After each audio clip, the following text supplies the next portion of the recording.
ओम सर्वमंगल मांगल्ये शिवे सर्वार्थ साधिके शरण्ये त्र्यंबिके गौरी नारायणी नमोस्तुते। जय माता दी दोस्तों, आपके अपने चैनल धर्म साधना में आपका बहुत बहुत स्वागत है। माँ भगवती दुर्गा की कृपा आप और आपके पूरे परिवार पर सदा सर्वदा बनी रहे। दोस्तों, सनातन धर्म में नवरात्रि का बहुत अधिक महत्व होता है। नवरात्रि में माँ भगवती दुर्गा के 9 स्वरूपों की आराधना की जाती है, पूजा की जाती है, जिससे कि मन की समस्त कामनाएं पूर्ण होती हैं। सनातन धर्म में वर्ष भर में 4 नवरात्रि मानी गई हैं। 2 नवरात्रि जो कि प्रकट नवरात्रि होती है, जिसे कि सभी जानते हैं, एक चैत्र मास में आती है और दूसरी आश्विन मास में आती है। और 2 नवरात्रि गुप्त नवरात्रि होती हैं, जिसमें से एक नवरात्रि आती है आषाढ़ मास में शुक्ल पक्ष की प्रतिपदा तिथि से लेकर और नवमी तिथि तक। इस नवरात्रि को हम आषाढ़ गुप्त नवरात्रि कहते हैं। और दूसरी गुप्त नवरात्रि आती है माघ मास की शुक्ल पक्ष की प्रतिपदा तिथि से लेकर नवमी तिथि तक जो नवरात्रि होती है, इसे हम माघ मास की गुप्त नवरात्रि कहते हैं। नवरात्रि का महत्व उतना ही अधिक है। माँ भगवती दुर्गा की पूजा आराधना इस नवरात्रि में भी की जाती है, लेकिन माँ दुर्गा के 9 स्वरूपों के अलावा जो गुप्त नवरात्रि होती है, इसमें 10 महाविद्या की भी आराधना की जाती है। और गुप्त नवरात्रि को गुप्त नवरात्रि इसलिए भी कहा जाता है क्योंकि इसमें जो हम पूजा आराधना करते हैं गुप्त नवरात्रि के दौरान, ये गुप्त रखी जाती है। कोई भी साधना जो आप कर रहे हैं, कोई भी मंत्र जप कर रहे हैं, या पूजा की कोई विधि है, या व्रत धारण कर रहे हैं, या जो भी आप पूजा कर रहे हैं इस गुप्त नवरात्रि में, वो आप किसी को चर्चा नहीं करते हैं, किसी से इस विषय पर बात नहीं करते हैं। मतलब जो भी आपकी साधना है वो पूरी तरह से गुप्त होती है। शास्त्रों के अनुसार गुप्त नवरात्रि में जो दैवीय शक्तियां होती हैं वो अत्यधिक जागृत होती हैं। इसलिए गुप्त नवरात्रि के दौरान तांत्रिक साधनाएं विशेष रूप से महत्वपूर्ण होती हैं। इस समय में सिद्धियों की प्राप्ति की जा सकती है। तो तमाम तरह के जो साधक होते हैं, जो सिद्धि प्राप्त करना चाहते हैं, या जो तांत्रिक होते हैं जो कि अपनी साधना को सिद्ध करना चाहते हैं, वो गुप्त नवरात्रि के समय को अपनी साधना के लिए विशेष रूप से चुनाव करते हैं। शास्त्रों के अनुसार गुप्त नवरात्रि के ये 9 दिन इतने महत्वपूर्ण होते हैं कि अगर आप किसी मंत्र को सिद्ध करना चाहते हैं, कोई ऐसी विशेष मनोकामना है आपकी जो बहुत समय से अधूरी है और चाहते हैं कि वो माँ भगवती की कृपा से शीघ्र ही पूर्ण हो जाए, तो ये गुप्त नवरात्रि के 9 दिन आपके लिए वरदान के समान है। बहुत महत्वपूर्ण होती है नवरात्रि, क्योंकि इस समय में जो हम अपनी पूजा प्रार्थना करते हैं वो बिल्कुल गुप्त रखी जाती है, किसी से भी चर्चा नहीं की जाती है।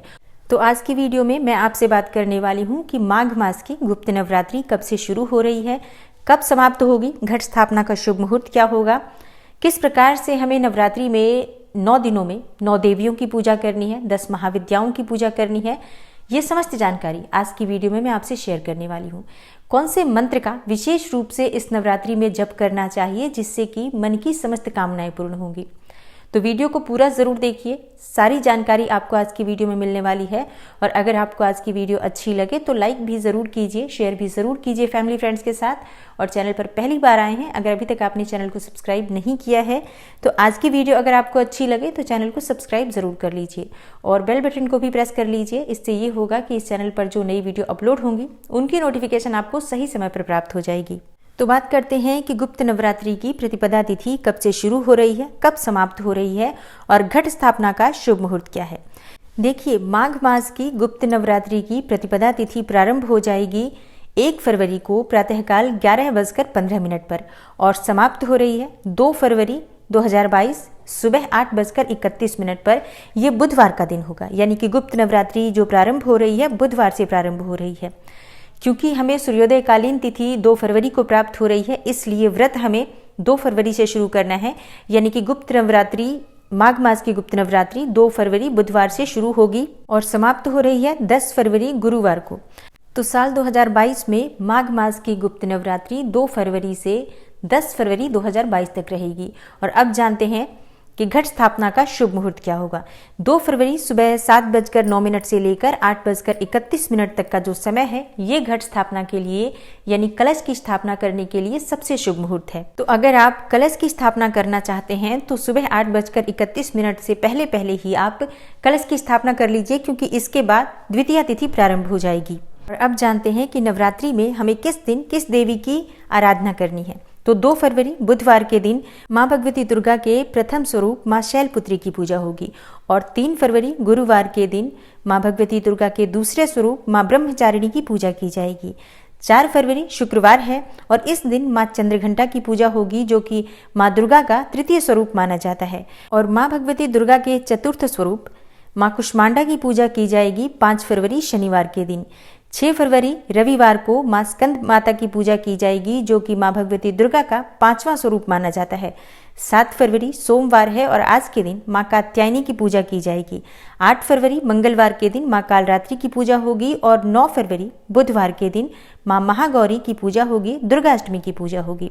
10 फरवरी गुरुवार है, माँ सिद्धिदात्री की पूजा होगी और आज के दिन व्रत का समापन भी है, तो व्रत का पारण किया जाएगा। तो ये 9 स्वरूप हैं माँ भगवती दुर्गा के, जिनकी आराधना हम नवरात्रि के दिनों में करते हैं। इसके साथ ही 10 महाविद्याओं की भी पूजा की जाती है और 10 महाविद्याओं के नाम है माँ काली, माँ तारा देवी, माँ त्रिपुर सुंदरी देवी, माँ भुवनेश्वरी, माता छिन्नमस्ता, माँ त्रिपुर भैरवी, माँ धूमावती, माता बगलामुखी, माता मातंगी और माँ कमला देवी। इन सभी की पूजा नवरात्रि के इन 9 दिनों में हमें करनी है। मतलब माँ भगवती दुर्गा के जो 9 स्वरूप होते हैं, इनकी पूजा भी और 10 महाविद्याओं की पूजा भी गुप्त नवरात्रि में की जाती है। तो किस प्रकार से हमें नवरात्रि में 9 दिनों में इन सभी देवियों की पूजा आराधना करनी है, माँ दुर्गा के स्वरूपों की पूजा करनी है, ये समस्त जानकारी पर आपको आगे वीडियो मिल जाएगी। तो आप चैनल से जुड़े रहें, जिससे कि गुप्त नवरात्रि में प्रतिदिन हम माँ भगवती दुर्गा की आराधना किस प्रकार से करें, ये समस्त जानकारी की वीडियो आपको सही समय पर मिल सके। और अब जानते हैं कि नवरात्रि में किस मंत्र के जाप से आपकी समस्त मनोकामनाएं पूर्ण हो सकती हैं। देखिए, गुप्त नवरात्रि में समस्त मनोकामनाओं को पूर्ण करने वाला महामंत्र है नवार्ण मंत्र। ओम ऐं ह्रीं क्लीं चामुंडाय विचे। ओम ऐं ह्रीं क्लीं चामुंडाय विचे। ये नवार्ण मंत्र है, जिस मंत्र के जाप से समस्त प्रकार की सिद्धियों की प्राप्ति हो सकती है। कोई भी आपकी मनोकामना हो वो पूर्ण हो सकती है। मतलब सर्वार्थ सिद्धि मंत्र है ये। सभी कामनाओं को, सभी आवश्यकताओं को, चाहे भौतिक आवश्यकताएं हो आपकी, चाहे मानसिक रूप से आप बहुत अधिक परेशान हो, या फिर आप कोई सिद्धि प्राप्त करना चाहते हैं, माँ भगवती दुर्गा की असीम कृपा प्राप्त करना चाहते हैं, ये एकमात्र मंत्र आपकी समस्त मनोकामनाओं को पूर्ण करने में समर्थ है। तो गुप्त नवरात्रि में इस मंत्र का अधिक से अधिक जाप करें, जितना भी आपके पास समय हो। मान लीजिए आप 11 माला जाप कर सकते हैं, 21 माला जाप कर सकते हैं, या बहुत से भक्त 108 माला भी प्रतिदिन जाप कर सकते हैं। तो जैसी जिसकी शारीरिक क्षमता हो या समय हो जिसके पास, उस हिसाब से इस मंत्र का जप करना चाहिए। तो गुप्त नवरात्रि से संबंधित ये बहुत ही महत्वपूर्ण जानकारी है, जिसके लिए आप लोगों के कमेंट्स लगातार आ रहे थे कमेंट बॉक्स में। और गुप्त नवरात्रि से संबंधित और भी कई वीडियो अभी आने वाली हैं, जैसे कि कलश की स्थापना किस प्रकार से करें, या घट स्थापना कितना महत्वपूर्ण है गुप्त नवरात्रि में, पूजा किस प्रकार से करनी चाहिए, किस मंत्र का हमें जप करना चाहिए, किस कामना के लिए कौन से मंत्र का जप करें, गुप्त नवरात्रि में किन नियमों का पालन करना चाहिए, और अपनी मनोकामना को पूर्ण करने के लिए गुप्त नवरात्रि में किस प्रकार से पूजा आराधना करनी चाहिए, इन सभी विषयों पर आगे आपको वीडियो मिलने वाली है। और आपका भी अगर कोई प्रश्न हो गुप्त नवरात्रि से संबंधित, पूजा से संबंधित, मंत्र सिद्धि से संबंधित, तो कमेंट बॉक्स में आप जरूर लिखें, ताकि गुप्त नवरात्रि से पहले आपको अपने प्रश्नों का उत्तर मिल सके। तो आशा करती हूँ कि आज की वीडियो से आपको लाभ अवश्य होगा। और अगर आपको आज की वीडियो अच्छी लगी हो तो लाइक ज़रूर किया कीजिए। आपके लाइक्स, आपके कमेंट्स मेरे लिए बहुत महत्वपूर्ण होते हैं, क्योंकि यही एकमात्र वो जरिया है जिससे मुझे पता चलता है कि आपको ये वीडियो अच्छी लगती है या आपके लिए ये वीडियो उपयोगी है। अच्छी लगे वीडियो तो लाइक ज़रूर किया करें और कमेंट बॉक्स में माता रानी के नाम का जयकारा भी ज़रूर लगाएं। अपने सुझाव, अपने प्रश्न हमें कमेंट बॉक्स में ज़रूर दें। अगर चैनल पर पहली बार आए हैं और अभी तक आपने चैनल को सब्सक्राइब नहीं किया है, तो आज की वीडियो अगर आपको अच्छी लगती है तो चैनल को सब्सक्राइब ज़रूर कर लीजिए और बेल बटन को भी प्रेस कर लीजिए। इससे ये होगा कि इस चैनल पर जो नई वीडियो अपलोड होंगी उनकी नोटिफिकेशन आपको सही समय पर प्राप्त हो जाएगी। मैं मिलती हूँ आपसे अगली वीडियो में, तब तक के लिए नमस्कार।